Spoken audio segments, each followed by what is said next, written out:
Hello, we are back for our second installment of, Love Without Limits. This is our truth. and last time we left off where we were talking about kind of how this whole thing got started, which is still kind of kind of fuzzy to us, but we did the best we could, and so we're going to kind of fast forward a little bit through our relationship. We could tell stories for days, and if anybody wants specific stories, they can just ask for them. But we got a little bit of feedback before from family and friends, and some people were saying that it could be a little bit more structured, like we were kind of talking kind of all over the place, so to speak. But they enjoyed it. They loved how transparent we were. And then other people were saying they like how we just kind of free flow it, how we just kind of, just go with it without any notes or whatever like that. So I personally like it like that. I feel like it's a little bit more authentic when you just kind of flow with your, what you have from memory. But everybody chime in, who's ever watching, who's ever commenting, chime in, let us know what y'all think. So we're going to pick up from kind of where we left off at, but we're going to kind of fast forward a little bit, like I said. So we left off at... Pretty much, we left off at, like I said, we were just talking about how we basically got together. When I called you and just said, I don't want to be with you, and then actually I do want to be with you. A lot of things happen throughout those times. Like we said, there's a lot of stuff going on in the background. I don't want to keep harping on that. But let's fast forward to when we actually move in together and officially say. Pause. Y'all have got to listen to PJ Morton and Yeba, How Deep Is Your Love? That's what's playing. That's what I'm jamming to. That's my favorite song right now. Pause. I'm sorry. Y'all just listen to it. Go ahead, baby. I'm sorry. So I think we're going to pick up from where we actually move in together. I think that's what we talked about, where we actually moved in together and really said that we wanted to be, quote unquote, a couple.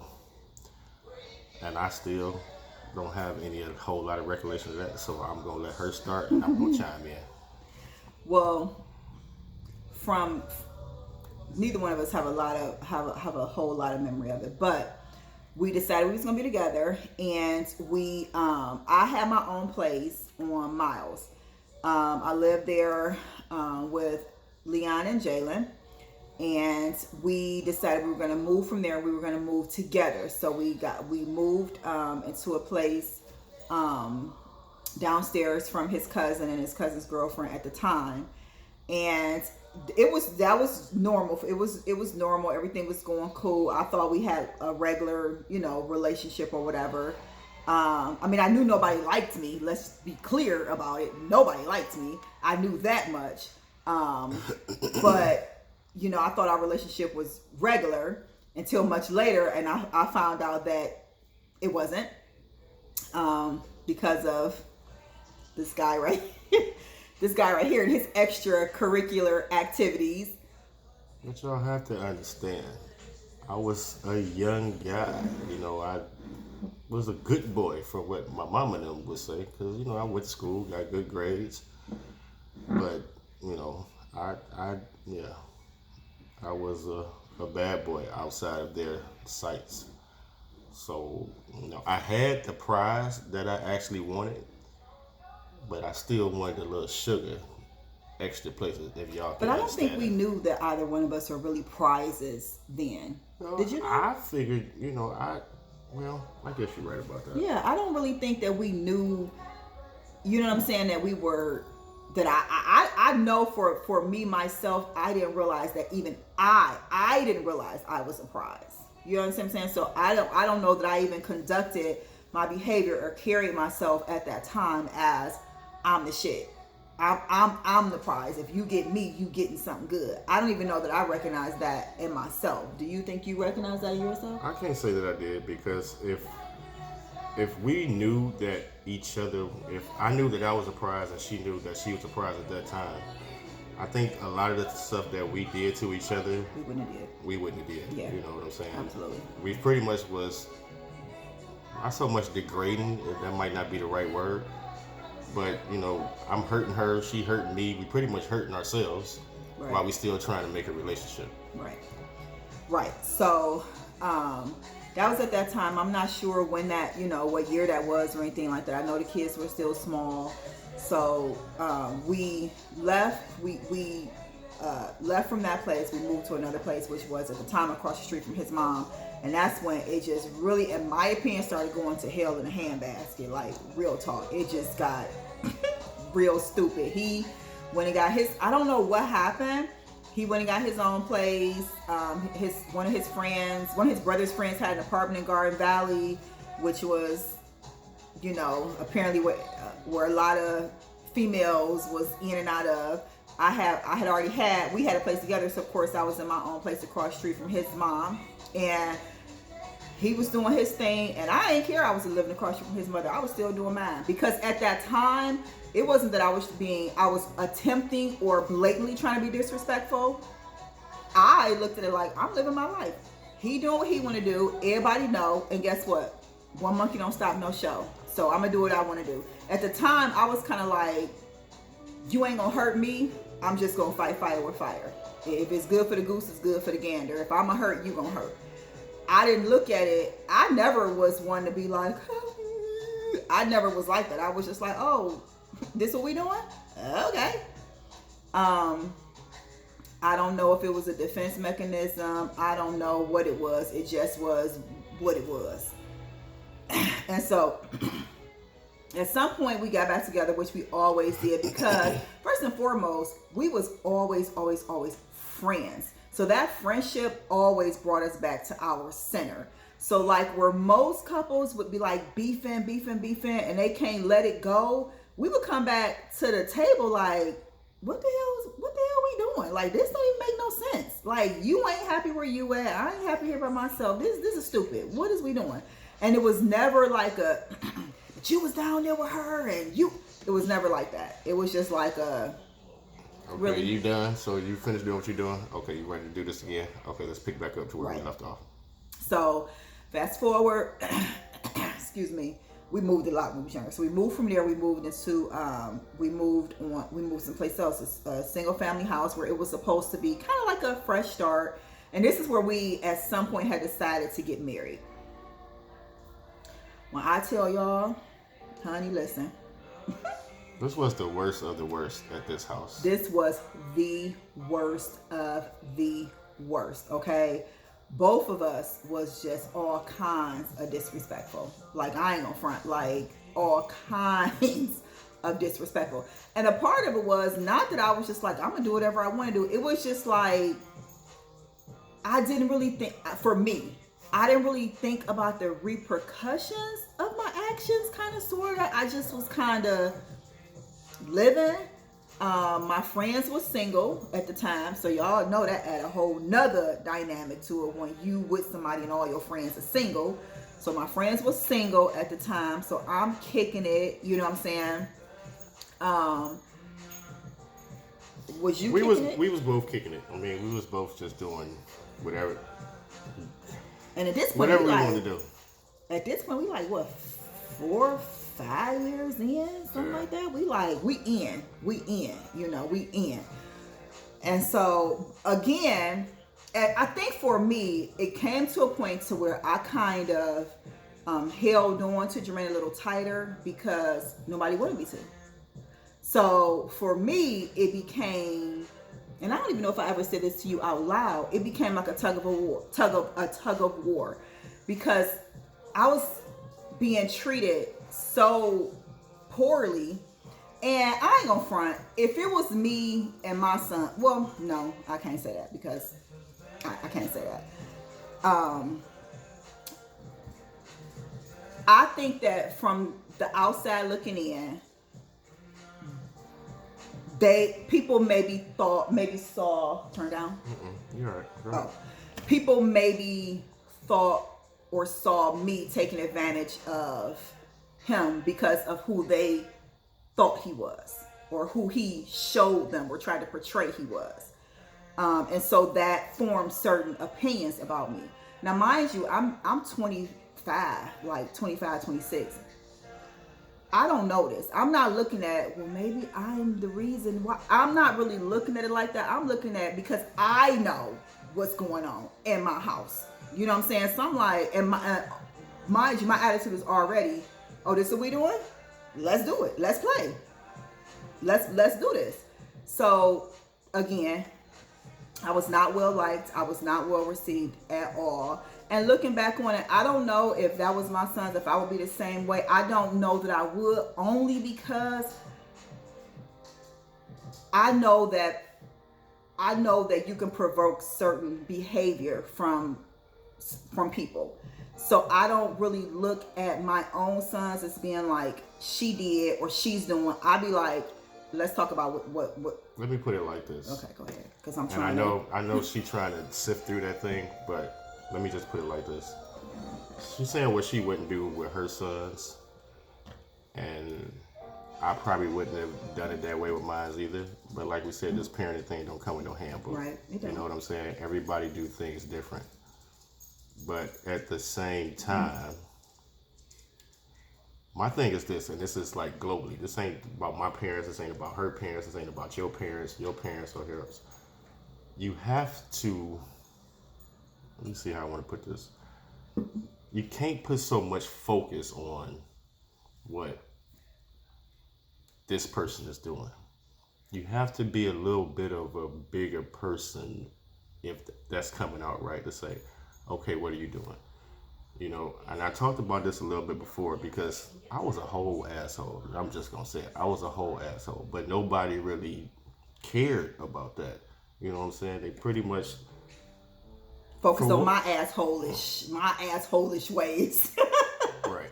And seeing what I was doing, you know, some people would, like, I got some family members that said, this can't be this person. You know what I'm saying? This can't be who this person really is. So they actually sat down with her and got to know who she was. You know, had some conversations with her. You know, some real conversations. Why is people really talking about you? And like me and that? all those people are still like this. Why, you know, why nobody really took the time to get to know who she actually was? Because it was coming out of my mouth, I guess, you know, it was truth, it was God.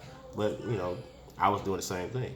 But nobody never really sat down and say, let me figure out who this person really is. And like she said, the people that she had those type of relationships with then, they still tight to this day. And that's what I really like about her. What I tell her all the time, you the strongest motherfucker I know, because you went through some stuff, and you know, still to this day, you still go through some stuff with some things that people say and the way people think about you. But I'm proud of her because she's come a long way. She's come out of that. She lives in her truth. She know who she is. This my road dog right here. I'm just gonna say that. So we get over here and both of us acting like whole assholes. And you know, honestly, looking back on it, you can't tell anybody how you love your loved one. You love your child, your nephew, your brother, your cousin. You love them. And if you think that they're hurting, you're gonna have an issue with the person you think is hurting them. You're not gonna care to get to know them, because you're gonna be like, you hurting my child, or you hurting my whatever. And looking back, I get that. However, I also feel like there were so many teachable moments. There were so many moments that I put it like this: when me and him got married, I feel like if there would have been conversations where it's like, okay, have you fully thought this out? Y'all know that you doing this, he's doing this. This is not a healthy situation. Y'all got kids involved. You know, when I was coming up, me and so, this is what happened with us. You know, we didn't recover until we didn't have, but those were not conversations that were good. It was like, we didn't get married on the best terms. We shouldn't have got married, period. Yeah, we shouldn't even got married. Up until the day that we got married. And I remember this. I was in the room, like, with the pastor, with my brothers, with, you know, my pops. We in the room, you know, I'm suited, booted, you know, I'm looking good. Your boy was looking good that day. And these words came out, are you sure this is what you really want to do? You know, I'm suited. I got my tie, everything on. And I had that thought for a moment. You know what? Maybe I shouldn't be doing this. You know what? Maybe this really ain't the way that I don't know if it was nerves, or if I was scared, or if I just had really came to a realization in that point that we just ain't no realization that we just ain't a good fit for each other right now. You know what I'm saying? I mean, we loved each other, we cared about each other, but should we be marrying each other right now? Mm-hmm. Nah, this ain't what. But we still did it. And you know what? I ain't gonna front. I'm gonna be honest. By the time we got married, it was so much stuff going on that I was literally like, okay, it's this group of people again, and that's the way I look. I don't look at it like that now. I really don't. But then I'm like, it's this group of people against me. One of us gonna win. It ain't gonna be you. I sleep with him every night. So one of us gonna win. And that was my thought. That was me then. Like, you know what I'm saying? Like, it was a tug of war and I'm winning. And I don't advise nobody to have that mind frame, period. But that's where I was at that time. So fast forward to, and I think you even told me before we got married, like, I don't think this is a good idea. Yeah, and we was kind of like, had started buying stuff, and we was like in it, and he was like, but see, my thing was, I couldn't hear him saying, I don't think it was a good idea coming from him. I felt like it was coming from everybody else. So I didn't receive it at all, because it was just so like, we didn't know who was coming to the wedding. We didn't know how it was going to go. Like, that moment, we've been married. I never knew. Later on in life, I came to find out, or came to learn, there was a lot of stuff that happened before this wedding. Like, people wasn't going to show up. Like, people was really digging in, like, picking sides. I never knew that till maybe, a couple years ago? Yeah, I think so. I never knew. And I'm glad I didn't know at that point, because, you know, that would have been a whole nother mess. Yeah. And we've been married 18 years. We'll be married 18 years next month. And that is still like a sore spot for me, because I'll be telling him, I'll be like, I want my wedding. Like, I want my wedding where there's smiles and love and harmony and peace. I want that, because I didn't have it. And when his brother and my sister-in-law got married, and I saw that there could be support and peace and happiness, I was like, damn, like, I really felt low, like, really? So, you know, that's why we having the 20th, and I already told him on our 20th anniversary, it's gonna be over the top. Don't tell me it's over the top. Don't ask me to pull it back. Don't ask me, and I done told all my friends and family, listen, it's gonna be over the top. Y'all already know I'm telling y'all 2 years ahead of time. Don't ask me to do nothing. Don't ask me to change nothing. Yes, y'all gonna have wardrobe changes. Yes, it's gonna be this. Just that's what it's gonna be. But anyway, I digress. So anyway, we moving up to you know, we get married, and so we get married. And, you know, it was a beautiful ceremony, all that kind of stuff. But it was just that. It was just a ceremony. Our counseling was...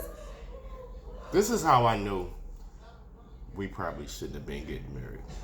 We set up counseling with a pastor. You know, you usually set up counseling, premarital counseling, with the pastor that's going to marry you, right? That's how that goes. So we did all this counseling with the pastor who was supposed to marry us. Come, a week, a day, maybe a week before, the pastor that's supposed to marry us, like, I'm not marrying y'all. So another pastor kicks in, longtime friend, and say, okay, I'll do it. Ding, ding, ding, ding, ding, ding, ding. That should have been, you know, key right there. Y'all shouldn't be doing this, man. But, you know, people, you know, when you young, think about anybody watching this. Think about where you was when you was 25, 26, and you thought you was in love, and you was trying to prove a point, and you was trying to be grown, and... That was an expensive point. It was a very expensive point. So anyway, we get married, and life went. When I tell you ain't shit changed, it went right. You feel like you think anything changed? It went right back to shooting our regular.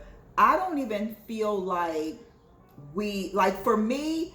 I didn't see, and this is gonna sound so crazy. I didn't see marriage as being forever. I was just like, oh, we gonna get married.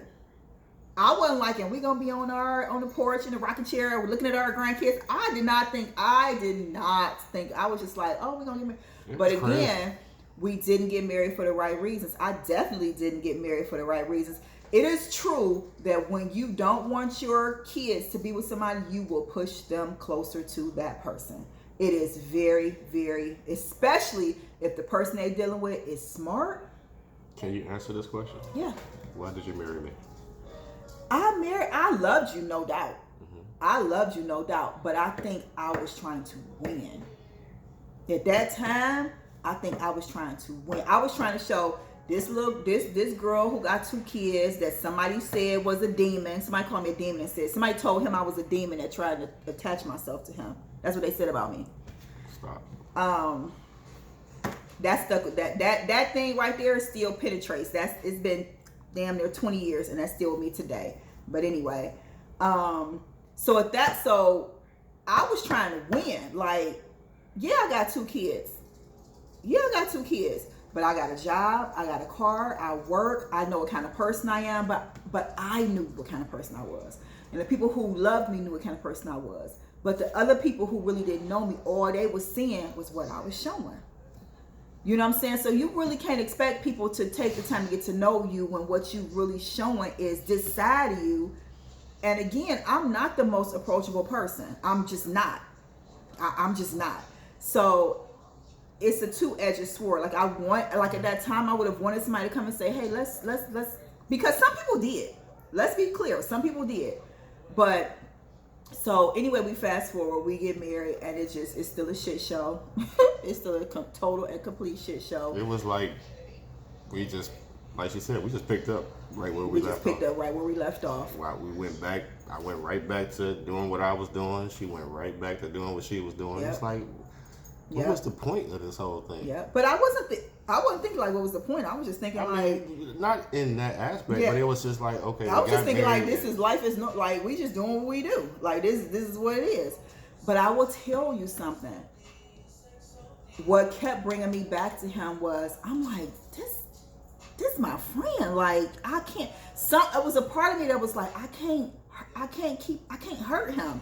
I can't see him hurt. Like it was times where he would be doing what he want to do. I would be doing what I want to do. But he would be like, I gotta pay this. Or I would be like, I gotta pay this. And I'd be like, okay, I'm come get the money. Or he would be like, okay, I'm gonna bring you the money. We was still riding for each other like that. That's the one thing that never changed. Out of everything we ever went through, that never changed. If he needed me, I was there. If I needed him, he was there. That never changed. I left. She called me one night. I ain't gonna get no specifics on this story, but I was with somebody. Like, we out, we having a good time. This one called me like, okay, I need you to do A, B, and C. I told her, girl, look here.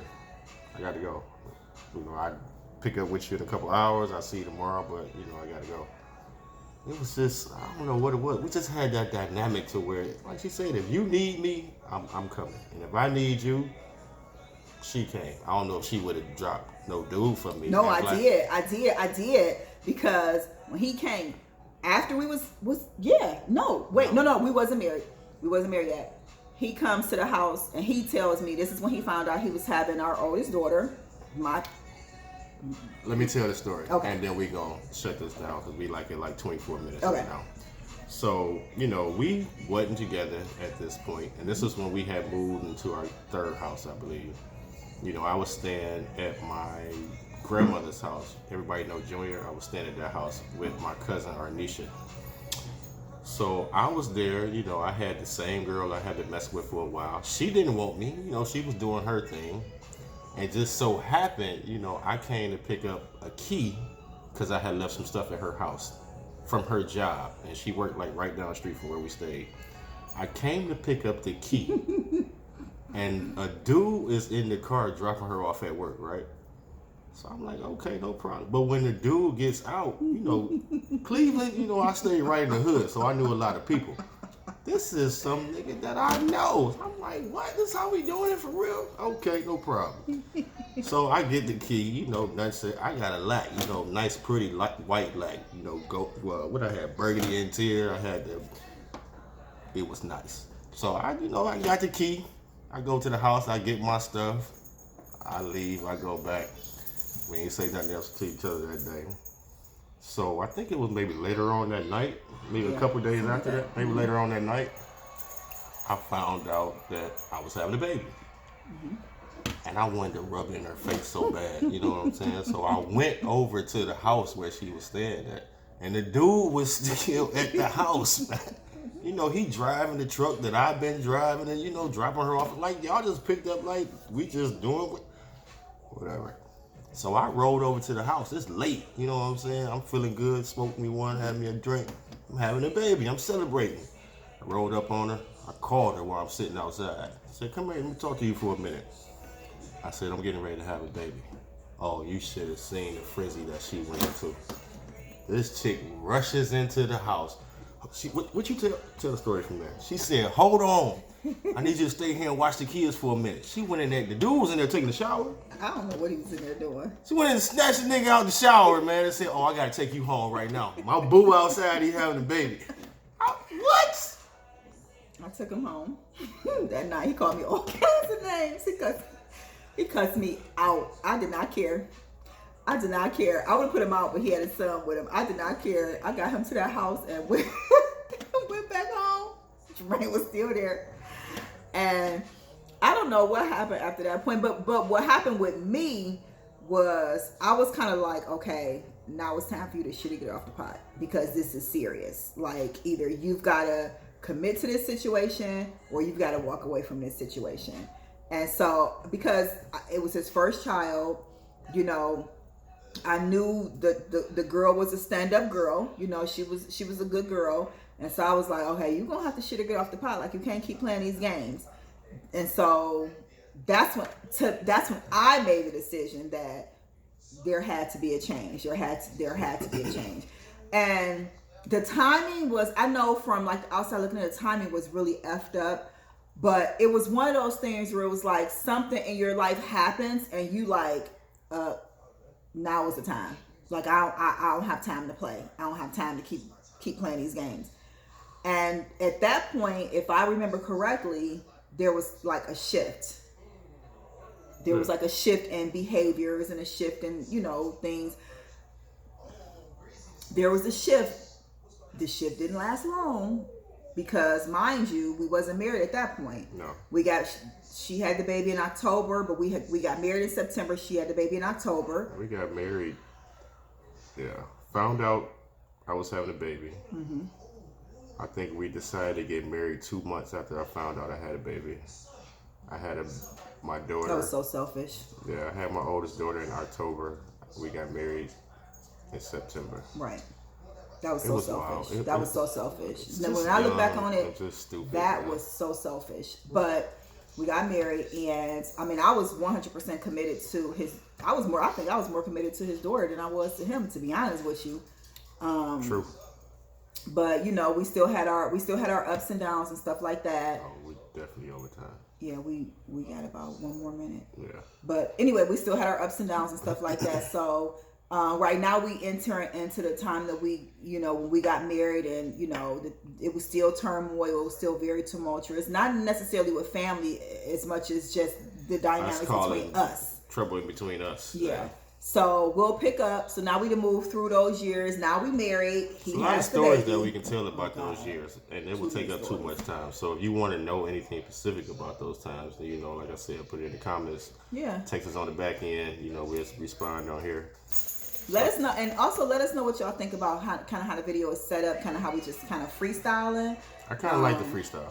I kind of like the freestyle too because we tell stories and stuff like that. But let us know what y'all think. So we'll pick up next week from him having the baby, him getting married, and what we're trying to do is we're leading up to how our behavior started to change, what we started to recognize in ourselves, the people we started to surround ourselves with, how we had to set up certain boundaries with people who wasn't in agreement with us being together, how we had to tell each other some truths, and it didn't, and even into our years and years in, we still had that whole, oh, you don't want to be with me, we gonna split up type of thing.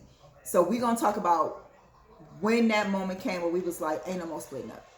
Ain't no more splitting up. You mad? Go downstairs. And we even got to the point where if I'm mad for 5 minutes, he'll come downstairs like, we still mad? Like now we're there. So we're going to kind of talk about how we got there and how, how people surrounded us with love and how the people we have in our life right now and our mentors and stuff like that. So we're going to get there, but we're just trying to walk y'all through the process of how we got kind of to where we are now. So. All right, y'all. We'll see y'all next time.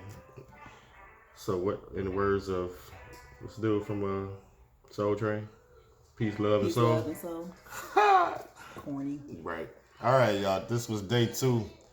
Love without limits. This is our truth. We'll see y'all next time.